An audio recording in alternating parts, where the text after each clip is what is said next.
অহংকারী হবেন না, অহংকার পুষবেন না, নিজেকে অহংকারী হিসেবে তৈরি করবেন না। আপনি অহংকারী হবেন, আপনার পতন হয়ে যাবে। আপনি কোথায় ছিলেন আর কোথায় আসছেন, এই রাস্তাটাকে আপনাকে মনে রাখতে হবে, তাহলে আপনার মধ্যে অহংকার আসবে না। আপনি শুরুটা কিভাবে করেছেন আর এখন কোন পর্যায়ে আছেন। এক সময় কিছুই ছিল না, এখন অনেক কিছু হয়েছে।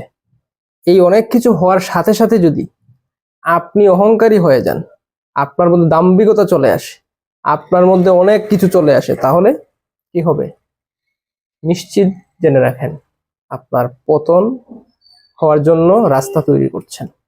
সো অহংকারী হবেন না, নিজেকে অহংকারী বানাবেন না। অহংকার পতনের মূল, সবাই জানি কিন্তু মানি না।